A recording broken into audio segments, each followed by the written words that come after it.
So let's understand recursion. So recursion is nothing but a function which is calling itself. Okay, that everyone knows. Okay, so now when we use recursion, on what kind of situation you have to use recursion? Suppose you have to find 3 factorial. So 3 factorial will be 3 into 2 into 1. Okay, this is nothing but you can write it as 3 into 2 factorial. Okay, so suppose if you take if you want to find factorial of 3, we can write this as 3 into factorial of 2. Oh my god, factorial of 2. Okay, so you can write the factorial as, if you want to find n factorial, we can write it as n into factorial of n minus 1. Okay, so basically you have to find the factorial of n minus 1. Okay, so basically you have a function, okay, which finds the factorial. So the function basically has factorial of, calling it to find the factorial of n. So basically what it has to do, it has to return you n into factorial of n minus 1. So this n minus 1 again it will be again what it will return, this is again a function, right? So this will again basically need to calculate the factorial, right? Again this will be again a factorial of n minus 1. So this will be what this will return, this will return n minus 1 into factorial of n minus 2. Basically if you ask for 3 factorial, right? Okay, the 3 factorial, what it will do, it will basically return 3 into 2 factorial. For 2 factorial we are calling another function. What the 2 factorial will do, it will return 2 into 1 factorial. Okay, so but finally we know what is 1 factorial, right? So if in this factorial, what it will do, if it is 1 now, we just return 1.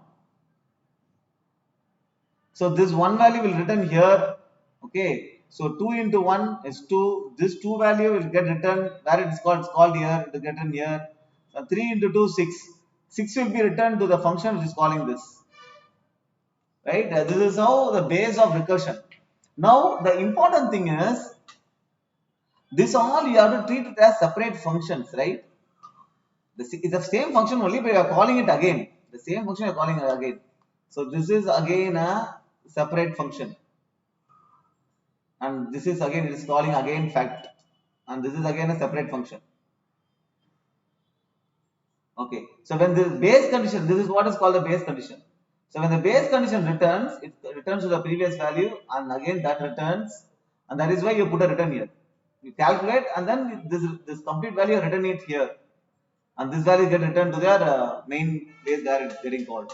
So each function, right, for the arguments, and you can declare some variables also here, int a, all these things, right? For all this, a stack will be allocated. It will be stored in stack. All the local variables will be stored in stack. A separate memory will be allocated. Okay, so if you have 3 factorial, right, this 3 factorial will be stored in 3, the 3 will be stored in memory, right? This is n. Okay, so 3 will be stored in memory. This 3 you are passing again to a variable here. A separate memory will be allocated. What you are passing? You are passing 3 minus 1, 2. 2 you are passing here, correct? But a separate memory will be allocated because it's a separate function. A separate memory will be allocated for the 2. And similarly for all the local variables, separate memory will be allocated. Okay, so this is how you have to think before coding recursion. Okay, but you just, this is you have a base condition, right? You have to think of the base condition. Okay, and this is called as the recurrence relation. Okay, so your recursion tree will be something like this, right? If you want to calculate 3 factorial will call 2 factorial. Suppose you want to calculate 4 factorial, 4 factorial function will call 3 factorial, 3 factorial function will call 2 factorial, and the 2 factorial function will call 1 factorial. The 1 factorial only you know the answer, base condition. The base condition will return the value as 1 here. This is return the value 2 into 1, 2 here.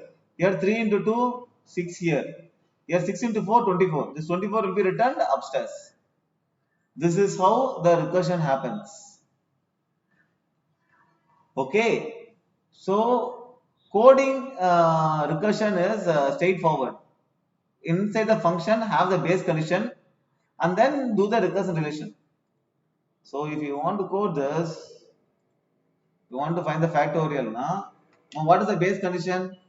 If n is less than or equal to 1, so that factorial is 1, right? So return 1. Then what you have to return then? The factorial has written n into factorial of n minus 1.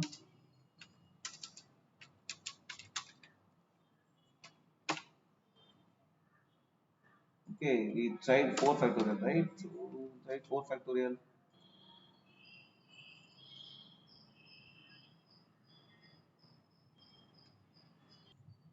So the 4 factorial is 24.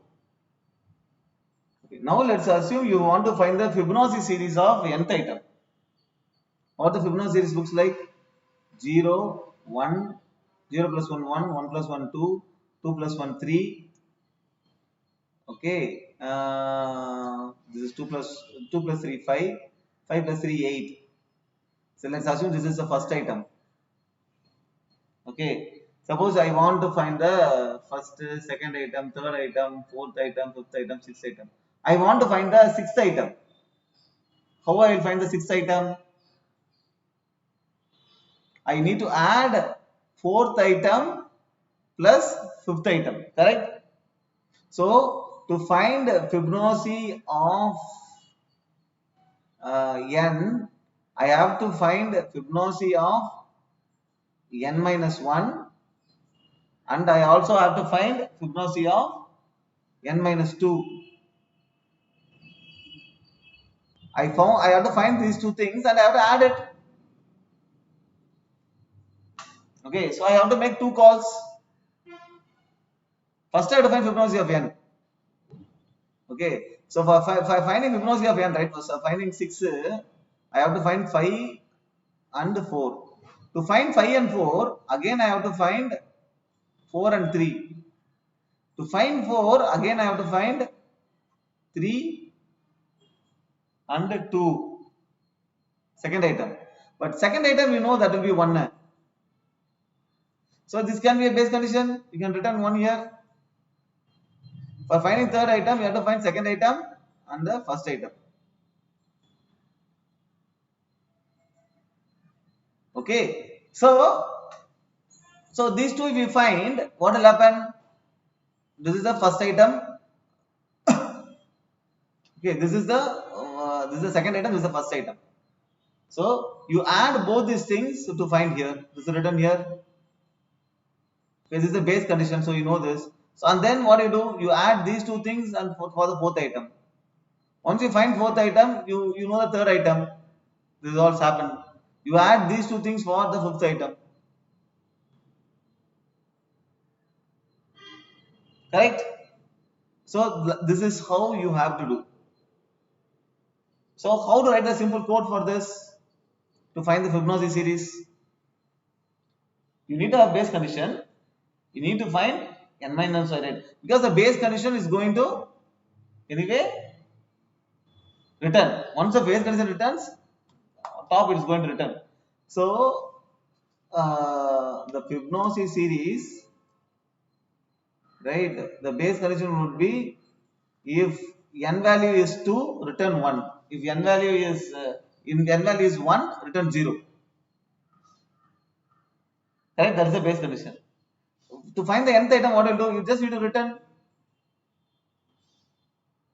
return the n minus 1th item plus Fibonacci of n minus 2nd item. Correct? If n value is if n value is equal to 1, return 0. If n value is equal to 2, second item na return 1. So it will keep on calling. When n value becomes 0, it is going to return the 0, and then they keep on calling this one. You add both the things and then you basically return. So let's try to code Fibonacci. So it will be static. You have to return the number, right? So it will be int Fibonacci of int n. So if it is the first item, you basically return 0.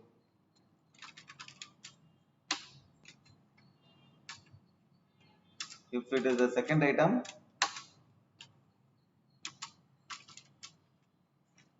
that you return, because you need to have 2 items, right? Return 1.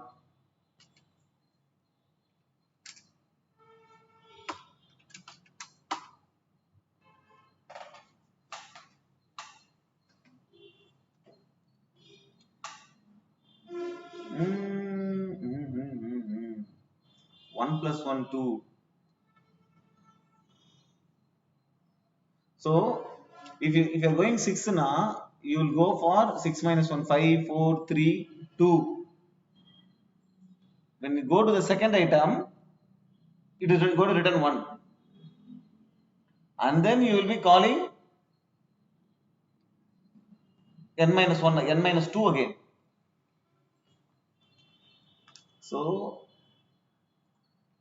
you just need to return fib of n minus 1 plus fib of n minus 2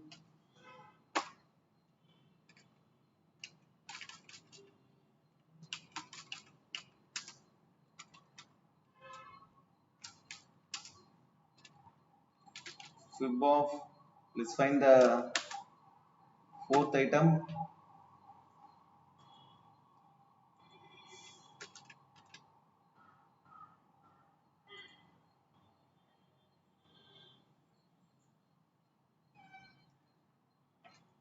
Fourth item is 2.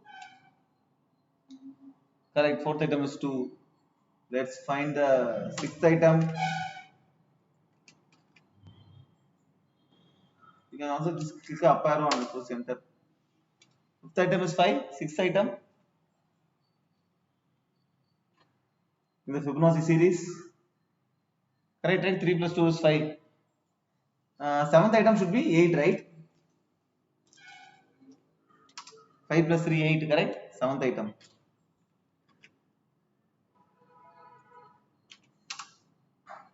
8. That's it. Okay. So this is a recurrence relation, and this is your base condition. Okay.